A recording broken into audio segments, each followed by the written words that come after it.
پھر مولا نے جواب دیا، دیکھو یہ وہ لوگ کرتے ہیں کہ جن کا امام حاضر نہیں ہے، امام جعفر صادق علیہ السلام کے نام پہ، بیوی فاطمہ کے نام پہ، یا پچھلے ہیروز کے نام پہ، ظاہر ہے وہی لوگ کام کریں گے جن کو زمانے کے امام کے پریزنٹ میں کچھ کرنے کے لیے ان کے پاس نہ ہو۔ امام نے فرمایا یہ ان لوگوں کا کام ہے، وہ لوگ کرتے ہیں کہ جن کا امام حاضر نہیں ہے، ان کو بولو جو کچھ کرنا ہے وہ حاضر امام کے نام پہ کرے۔ اور ایک بات یاد رکھیے گا دیندارو، ہمارا طریقہ جماعت خانہ بیسڈ ہے۔ ہندوستان میں جو ہماری اسماعیلی دعوت ہوئی، آج اس طرح ہم بیٹھے ہیں، جماعت خانہ بیسڈ، یعنی ہماری تمام تعلیمات اور مذہب کی تمام پریکٹس کی جو بنیاد ہے، جو مرکز ہے، وہ جماعت خانہ ہے۔ یعنی جو کچھ بھی کرنا ہے، روحانی کا کام ہے، حیاتی کا کام ہے، زندے کے لیے ہے، مردے کے لیے ہے، پیدائش سے لے کے موت تک سب کچھ ہم اس گھر میں آ کے کرتے ہیں، اس گھر کے باہر کچھ نہیں کرتے ہیں، یا اس گھر کے حوالے سے کرتے ہیں، زمانے کے امام، زندہ حاضر اور موجود امام کے حوالے سے کرتے ہیں۔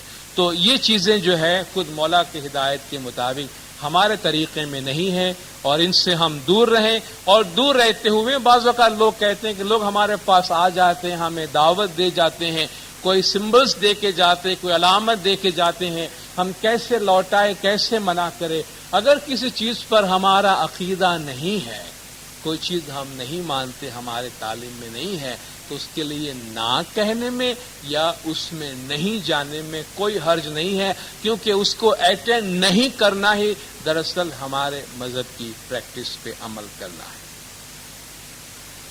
مجالس کے متعلق زمانے کا امام کا یہ فرمان ہے، وہ مجالس جس میں ممبرز داخل ہوتے، جیسے کہ 5-12 سال کی منڈلی ہے یا دوسرے مجالس ہے، ان مجالس کے بارے میں امام کی بہت واضح ہدایات بار بار فرامین میں پڑھے جاتے ہیں کہ ہر شخص اس میں اپنی مرضی کے مطابق داخل ہو۔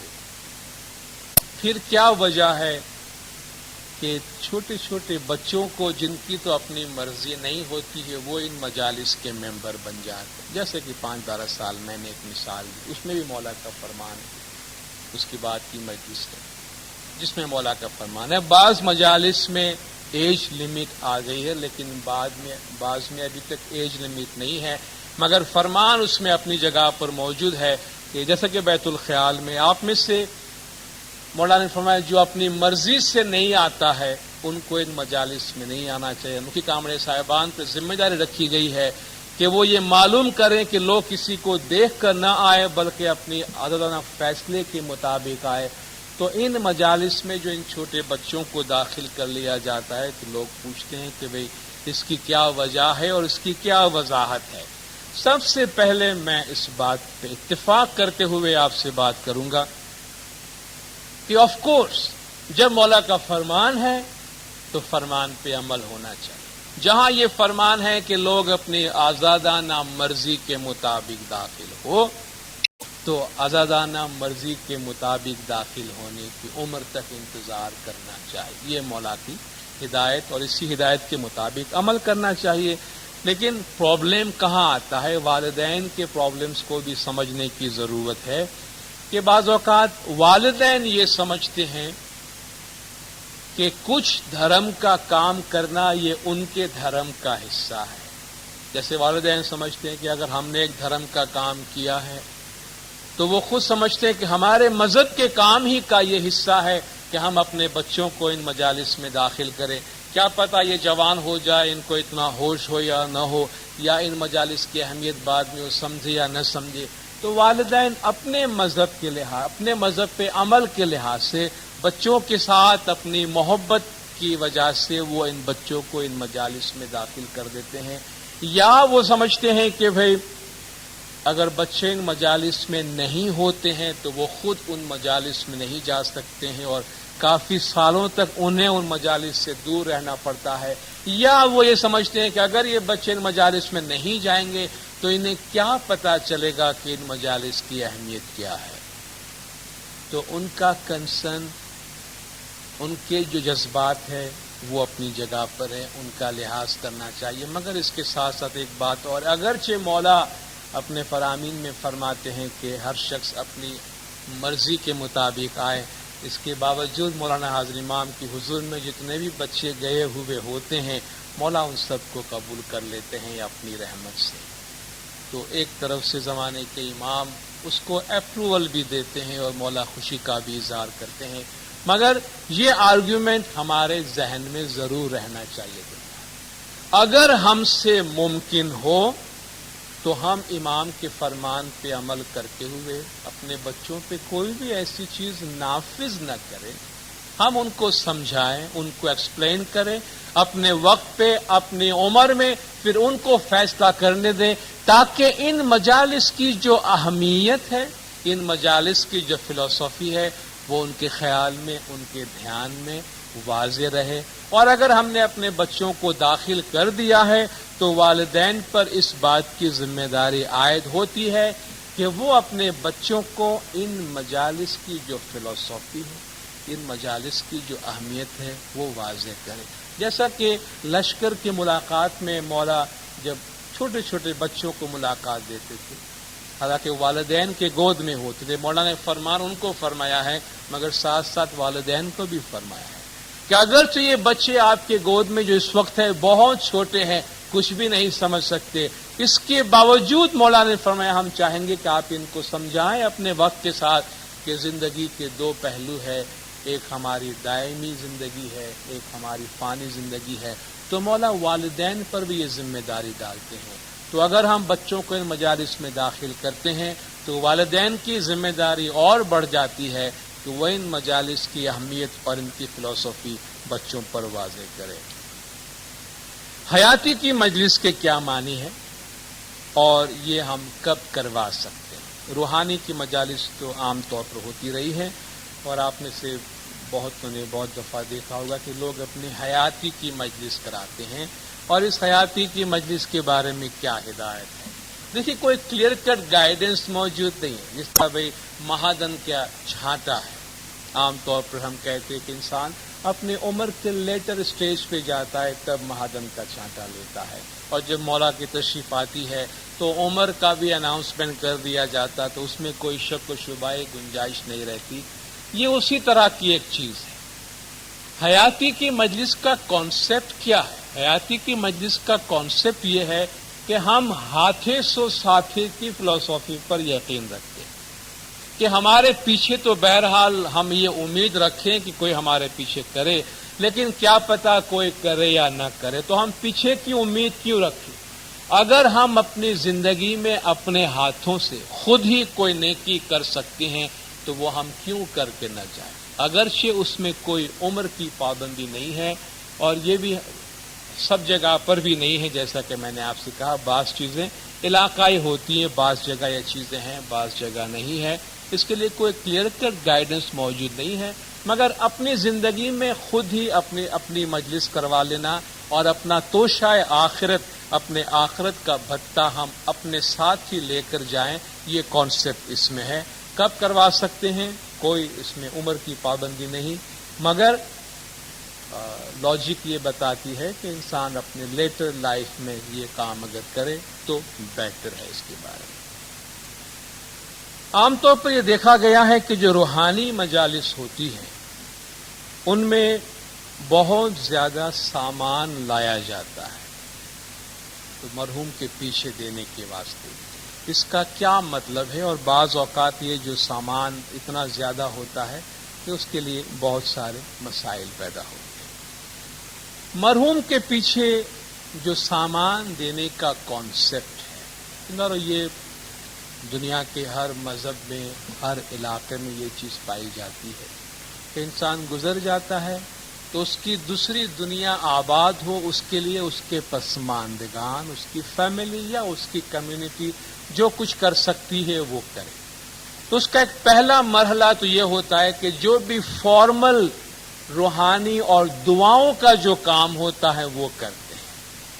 اس کے بعد بہت جگہ یہ کانسیپٹ بھی پایا جاتا ہے کہ لوگ اس میں کچھ دنیاوی ظاہری چیزیں, آپ کو ایسے قبائل بھی ملیں گے, ایسے کمیونٹیز ملے گی جو دنیا کی ظاہری سامان جو ہے مرحوم کے ساتھ قبر میں دفن کرتے ہیں، غالباً ان کا یہ عقیدہ ہے کہ شاید یہ ان کو مرنے کے بعد جہاں بھی وہ روح جاتی ہے، بندہ جاتا ہے، وہ ان کو استعمال کرے گا۔ تو ہمارے طریقے میں بھی روحانی مجلس میں مرحوم کے پیچھے نیکی کے لیے ڈونیشنز دینا، سامان دینا، روحانی مجلس کروانا، اس کا رواج موجود ہے۔ اب یہ کوئی ایسی چیز تو ہے نہیں کہ ہمیشہ اسٹیٹک رہے، ہمیشہ ایک جیسی رہے، اس میں تبدیلی ہوتی رہتی ہے، زمانے کے حساب سے تبدیلی آتی ہے، اس میں فیملی کے حساب تبدیلی آتی رہتی ہے۔ کوئی بندہ اگر اتنا افورڈ نہیں کر سکتا، اس کی مجلس سادہ ہوتی ہے۔ بعض اوقات کوئی اپنی مجلس کو بہت شاندار بنانا چاہتا ہے، وہ افورڈ بھی کر سکتا ہے، تو بہت زیادہ دنیاوی ظاہری ساز و سامان ان مجالس میں آتا ہے۔ اس کا کانسیپٹ کیا ہے؟ کیا ہم یہ سمجھتے ہیں؟ کانسیپٹ بہت واضح ہونا ضروری ہے، پھر اس کے بعد ان چیزوں کو آئیڈینٹیفائی کرنا بہت آسان ہو جائے گا۔ کانسیپٹ کیا ہے؟ کیا ہم یہ سمجھتے ہیں کہ مرحوم کو دنیا سے جانے کے بعد وہ تمام ظاہری سامان جو ہم اس کے پیچھے دے رہے ہیں، اس کی ضرورت ہوگی، اسے وہ استعمال کرے گا؟ کیا ہمارا کانسیپٹ، ہمارا مذہب، ہمارا طریقہ یہ کہتا ہے کہ مرحوم کو دنیا کے جانے کے بعد بھی اسے سوئی دھاگے سے لے کے اور ٹیلی ویژن تک جتنی بھی چیزیں گھروں میں موجود ہوتی ہے سب ہم دیتے ہیں؟ کیا واقعی لٹرلی یہ ظاہری ساز و سامان مرحوم تک پہنچتا ہے؟ آپ سب اس بات سے اتفاق کریں گے نہیں، ایسا تو نہیں ہوتا ہے۔ تو پھر اگر ایسا نہیں ہوتا تو پھر ان سامان کا کیا مطلب ہے؟ تو آپ کہیں گے اس سامان کا مطلب ایک سمبولک جسچر ہے، یہ ایک علامت ہے کہ ہم مرحوم کو آخری دنیا کی آبادی کے لیے سب کچھ دینے کو تیار ہیں۔ مولا نے فرمایا مرحوم کو وہاں سب کچھ ملتا ہے جو اس کو دنیا میں نہیں ملا ہے، وہ ایک روحانی فارم میں ملتا ہے، وہ ایٹرنل پیس، ایٹرنل خوشی کے انوائرمنٹ میں، ماحول میں جاتا ہے۔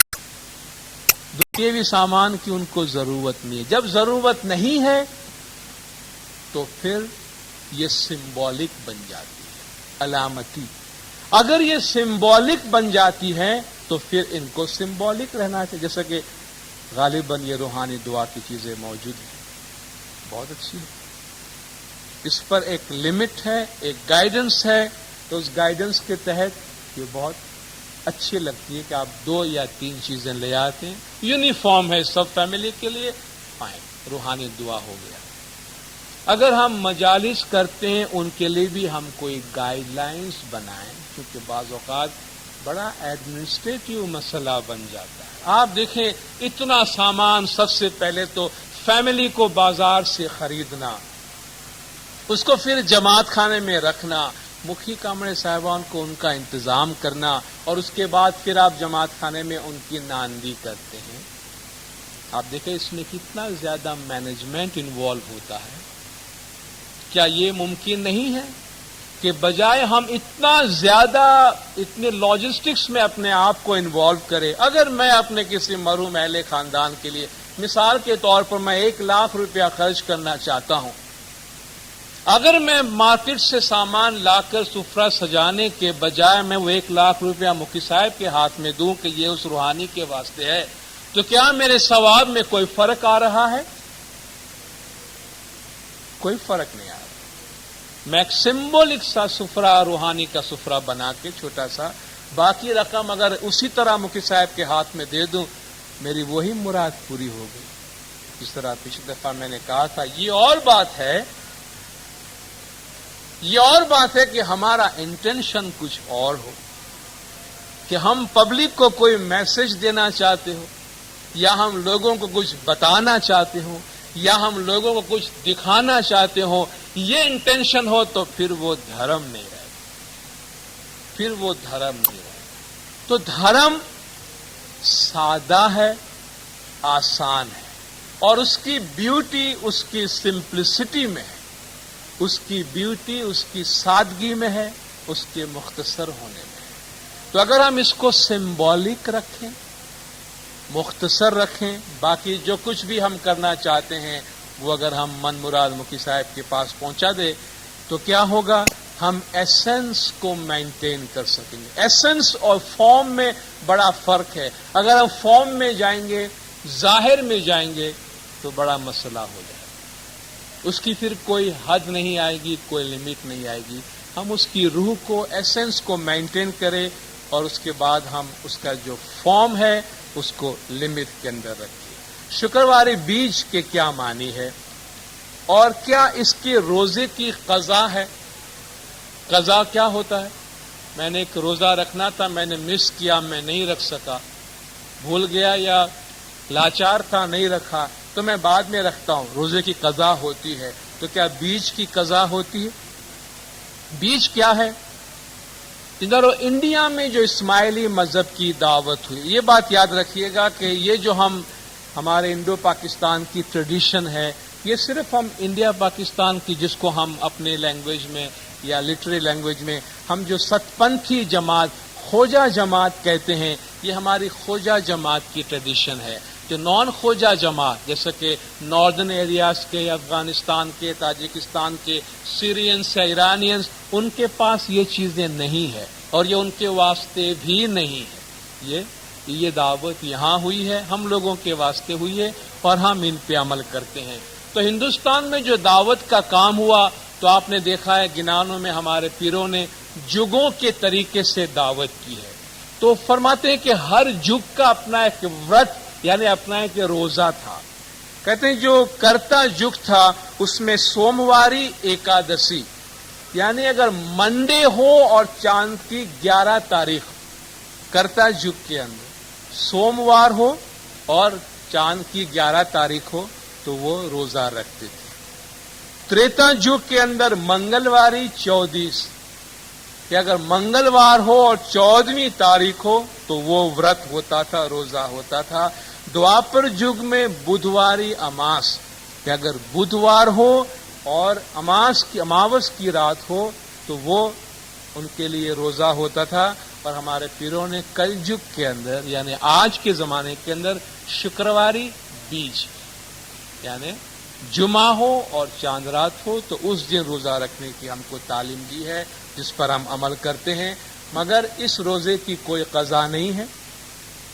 یہ امام اور مرید کا آپس کا ریلیشن ہے. ہم کوئی کام کر سکتے ہیں یا نہیں کر سکتے ہیں، یہ امام اور مرید کے اندر ہے. ہم جس کی بخشش لینا چاہتے ہیں ہم اس کی بخشان بھی لے لیتے ہیں، معافی مانگ لیتے ہیں. مگر بیچ کے روزے کے قضا یا بعد میں رکھنے کا کوئی تصور نہیں ہے. جب ہم قبرستان میں جاتے ہیں تو جب مرحوم کو دفن کرتے ہیں تو جتنے لوگ وہاں حاضرین ہوتے ہیں، یہ خاص طور پہ چونکہ مرد حضرات ہوتے ہیں وہاں، تو وہ اپنی مٹھی میں کچھ خاک لے کے اس پہ دعا پڑھ کے دیتے ہیں، جس سے قل کی مٹی کہتے ہیں. تو پوچھیں یہ قل کی مٹی کیا ہے؟ یہ قل کی مٹی کیا ہے؟ تو دفن کفن کی جو ٹریڈیشن ہے اس میں ایک ٹریڈیشن یہ ہے کہ مولا علی علیہ الصلوۃ والسلام سے روایت ہے کہ آپ نے فرمایا، یہ اسماعیلی لٹریچر کے اندر جو ہمیں ہدایت ملی اس کے مطابق آپ نے فرمایا کہ آن حضرت صلی اللہ علیہ وسلم جب کسی میت کی تدفین میں حاضر ہوتے تو قبر میں 3 مرتبہ مٹھی بھر مٹی ڈالتے تھے. تو یہ اس زمانے سے ٹریڈیشن چلی آ رہی ہے کہ یعنی آپ اس دفن میں اس مرحوم کے پیچھے کچھ دعاؤں میں آپ شریک ہوتے ہیں.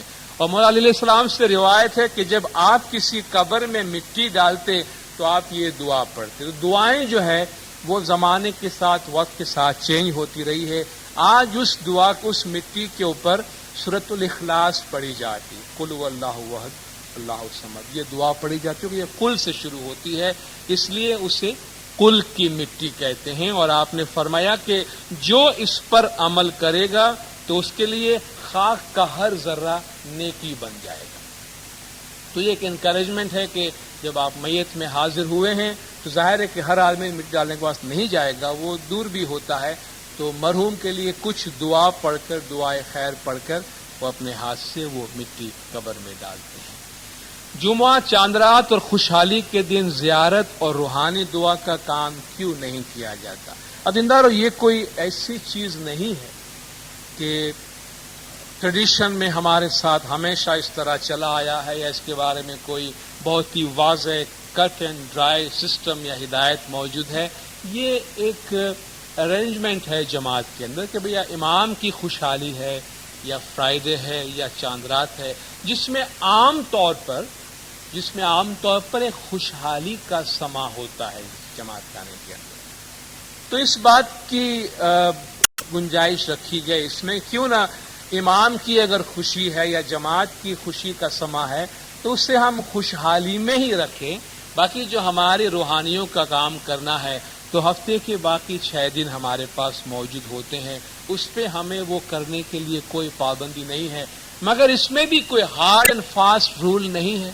ہمارے بہت سے ایسے گاؤں ہیں جہاں لوگ بیچارے ہارڈلی فرائیڈے کو ہی آتے ہوں گے یا مہینے میں 1 دفعہ ہی آتے ہوں گے. اب ان کو ہم کہیں کہ روحانی کام کے لیے واپس وہ کسی دن آئے تو وہاں ایسا نہیں کیا جاتا, ان کو ایکوموڈیٹ کیا جاتا ہے. مگر یہ ایک عام سادہ سی ایک ریکویسٹ جماعت کے واسطے کی گئی ہے کہ اگر کوئی بڑا دن ہے, خوشحالی کا دن ہے, جمعہ یا چاند رات ہے, تو کیوں نہ ہم اسے خوشحالی کے طور پہ ہی رہنے دیں اور اپنی فیملی کے روحانی کے جو بھی کام کاج ہے وہ ہم کسی اور دن کریں. ناندی جب ہم لیتے ہیں, ایک آدھ سوال میں اور لے کر اپنی جگہ لوں گا کہ جب ہم ناندی لیتے ہیں اور ناندی کے جو ہم پیسے دیتے ہیں تو اس کے بارے میں یہ خیال پایا جاتا ہے کہ بھئی وہ پیسہ جو ہے وہ ہمارا دسون بھول چوک میں قبول ہوتا ہے. بعض لوگوں کا خیال ہے کہ دسون بھول چوک میں قبول ہوتا ہے.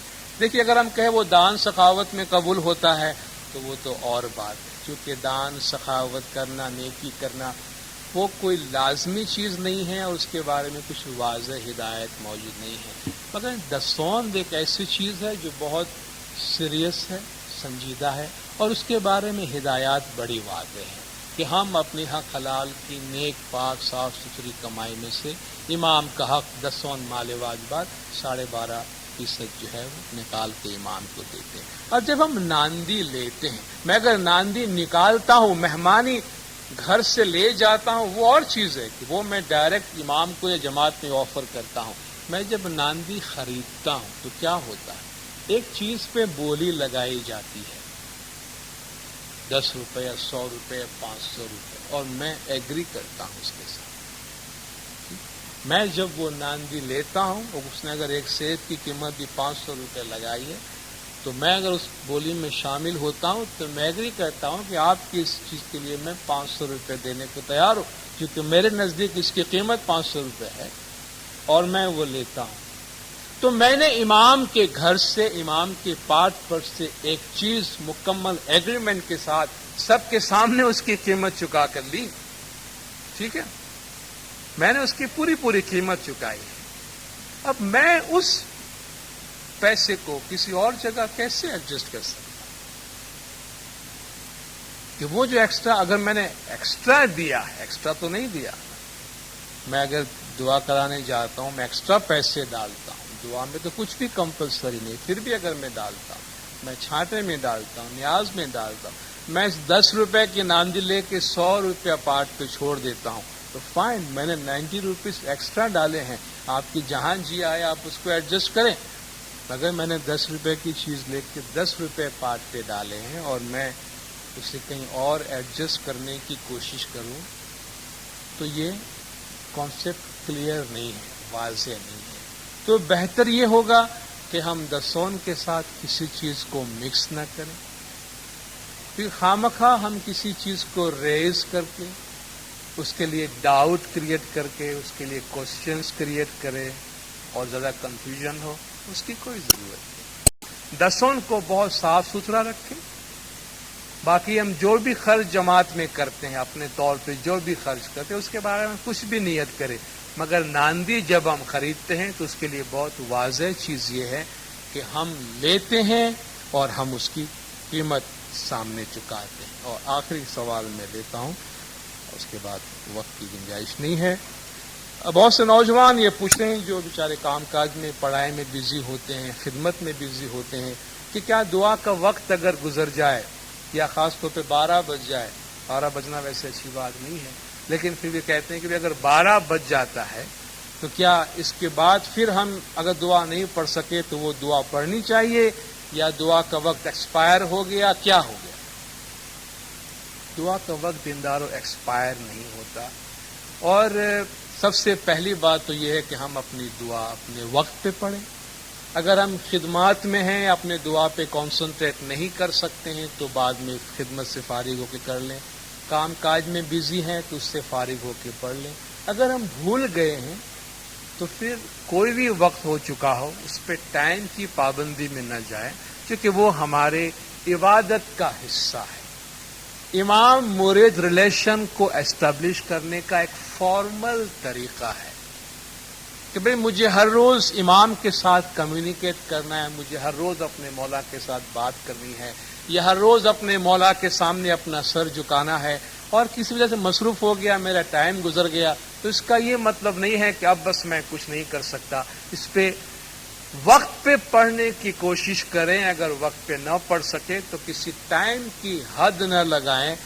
جب بھی یاد آ جائے، جب بھی موقع ملے، جب بھی ممکن ہو، ہم اپنی دعا پڑھ لیں، اپنی عبادت کا وقت ادا کریں. آپ جماعت نے بہت دھیان سے، بہت خاموشی سے سنا، آپ نے حوصلہ افزائی کی، آپ سب کا بہت بہت شکریہ.